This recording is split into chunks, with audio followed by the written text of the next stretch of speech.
Satgas Penanganan COVID-19 akan mengerahkan seluruh sumber daya untuk melakukan kampanye masif, membentuk perilaku masyarakat sadar pandemi, terutama dalam hal disiplin menerapkan protokol kesehatan. Sebanyak 60 juta orang dikerahkan untuk menjadi agen perubahan. Mereka terdiri dari tenaga posyandu, ibu-ibu PKK, dan juga semua perangkat TNI serta Polri. Ketua Satgas Penanganan COVID-19, Doni Monardo, mengatakan setiap puskesmas akan digerakkan 5 orang petugas yang melakukan testing, tracing, dan treatment. Dia yakin kekuatan mereka akan mampu menanggulangi wabah yang berkembang cepat di masyarakat kita saat ini. Doni menyebutkan meski pandemi telah berlangsung setengah tahun, masih banyak masyarakat yang tidak sadar akan bahaya virus tersebut. Apalagi dengan banyaknya disinformasi di masyarakat, termasuk banyak yang percaya bahwa COVID-19 adalah hanya konspirasi dan rekayasa. Karena banyak juga masyarakat yang masih menganggap COVID ini nggak apa-apa. Bahkan Jakarta sendiri, 30% masyarakat mengatakan saya tidak mungkin kena COVID. Nah ini kota besar masih berpikir seperti itu. 30%, Pak John. Ranking keduanya adalah Jawa Timur, 29%, yang menganggap dirinya nggak akan kena COVID.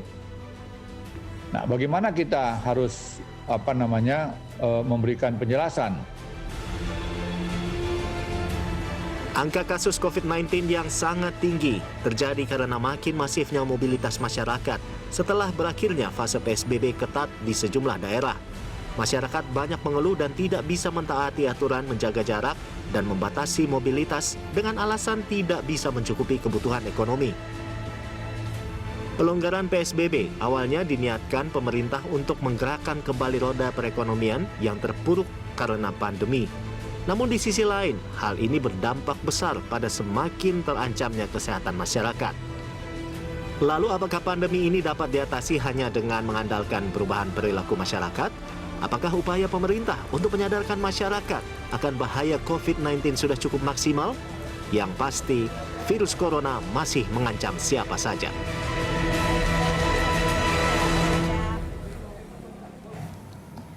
Perubahan perilaku menjadi salah satu kunci dalam menghadapi pandemi COVID-19. Lalu bagaimana cara efektif menjaga atau juga mengajak masyarakat mengubah perilaku dalam melawan penyebaran virus corona? Kami akan membahasnya bersama para narasumber yang telah bergabung bersama kami dalam Lunch Talk melalui telekonferensi. Ada tim pakar medis Satgas COVID-19, Dr. Sally A. Nasution dan juga Bapak Hasbullah Tabrani, ahli kesehatan masyarakat. Terima kasih Dr. Sally dan juga Pak Hasbullah telah bergabung bersama kami.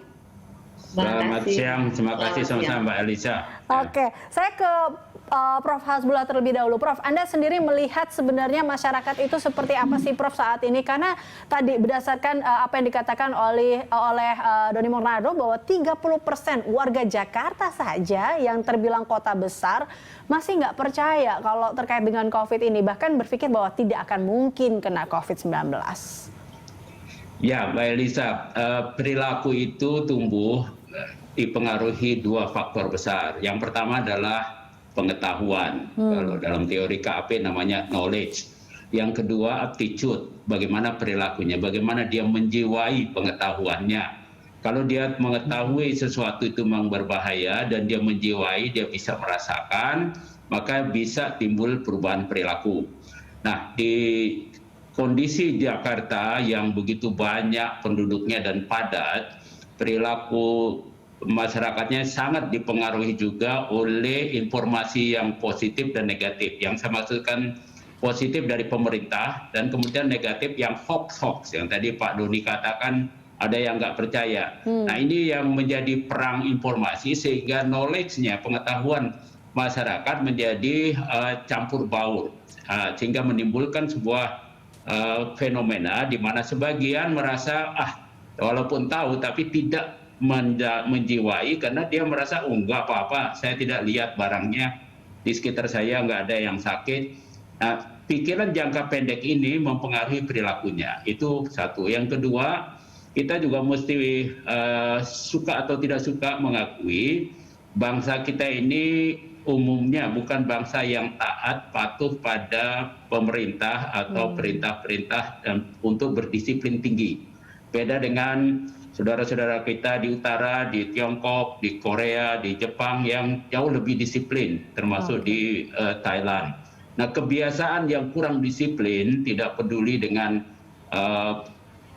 anjuran pemerintah, bahkan anjuran para dokter, para ulama, ini bagian yang juga membuat komplikasi dalam kondisi kita. Sehingga yang perlu diangkat juga, tolong masyarakat itu jangan egois, nanti Dr. Sali bisa jelaskan.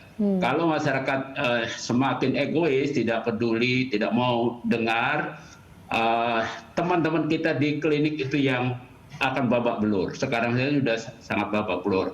Kondisi fasilitas kesehatan kita, jumlah dokter spesialis, segala macam suplainya tidak sebagus di Amerika sana. Jadi jangan berperilaku kayak model orang Amerika, mau bebas-bebas aja begitu. Ini perlu disadari, dan kesadaran itu harus diikuti pertama dari penyuluhan, pemberitahuan, gerakan ini masyarakat menyuluhkan bagus, tetapi itu saja tidak cukup. Harus ada sanksi, ada enforcement, dan harus ada fasilitasi. Fasilitasi yang saya maksudkan, karena penularan virus ini sederhana dari manusia ke manusia dalam jarak dekat, maka pemerintah pun seperti Pemda DKI harus memfasilitasi. Jangan sampai terjadi antrian, padatan di angkutan umum.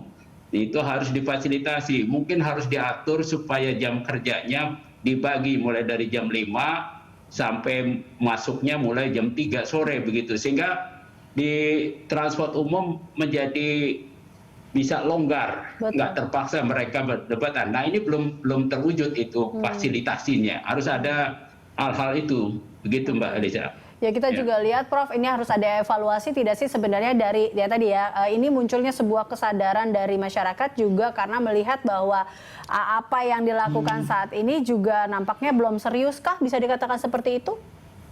Saya kira banyak masyarakat yang justru semakin longgar sekarang. Ya, kalaupun mereka misalnya melakukan tes begitu ya dengan suhu, ya asal jadi aja karena tidak menjiwai bahayanya. Padahal bahaya tertular sekarang dibandingkan dengan 2-3 bulan lalu lebih besar sekarang karena kasus semakin banyak. Tapi masyarakat kurang memahami itu dan informasi tentang semakin bahaya itu kurang. Jadi perlu ada metode komunikasi publik yang lebih dinamis dan menyesuaikan dengan kondisi masyarakat agar pemerintah jangan ngomongnya rutin itu aja. Baik, nah sebelum kita masuk ke tadi ya, bagaimana kampanye yang benar paling tidak untuk jangan sampai membosankan dan jangan sampai membuat bahwa itu saja. Padahal sebenarnya sekarang, apalagi tadi Prof bilang, kondisinya sebenarnya lebih berbahaya dibandingkan 2 atau 3 bulan yang lalu. Dr. Sali, Anda juga melihatnya seperti itu kah, bahwa nampaknya saat ini masyarakat lebih kendor dibandingkan bulan-bulan sebelumnya? Ya, terima kasih Mbak. Selamat siang. Saya setuju dengan tadi hal-hal yang disampaikan oleh Prof. Hasbullah. Mungkin menambahkan sedikit. Pada waktu awal pandemi ini terjadi, kita banyak yang tidak tahu tentang informasi. Jadi ketidaktahuan barangkali yang sangat minim. Tapi sudah berjalan 5-6 bulan, saya kira pengetahuan itu sudah cukup ya, karena informasi dari berbagai pihak, dari pemerintah, dari profesi, dari semua stakeholder sudah cukup banyak. Tapi kemudian pemahaman sesudah tidak semua paham menurut saya. Dan kami dari profesi mungkin lebih skopnya kecil mungkin ya, tapi saya kira ini yang akan berperan juga. Jadi dari profesi sudah banyak sekali memberikan edukasi. Jadi yang pertama masyarakat harus paham bahwa bahaya musuh kita ini nggak kelihatan dan sekarang ada di mana-mana. Jadi tidak hanya merasa wah virus itu hanya ada di rumah sakit, di tempat orang dirawat. Itu yang beberapa kali saya diskusi dengan keluarga pasien, dengan teman, bahkan ya mereka bilang kalau kita di tempat lain kan nggak ada yang sakit. Nah, pemahaman seperti ini mungkin perlu kita tidak boleh bosan untuk terus-menerus memberikannya, bahwa tidak semua orang sehat itu aman. Tidak semua orang sehat itu tidak punya virus dan tidak bisa tidak menularkan seperti itu. Nah ini yang nanti dampaknya ke norma-norma baru tadi, kebiasaan-kebiasaan baru tadi. Tadi seperti sudah disampaikan, sekarang bahkan clustering itu ada di tempat-tempat yang dulu kita sebetulnya biasa saja, kantor, kemudian tempat-tempat yang biasa kita bekerja, pabrik misalnya, atau di mana-mana tempat orang banyak berkumpul, makan bersama, itu kan hal-hal sebetulnya hal-hal yang normal ya sebelumnya.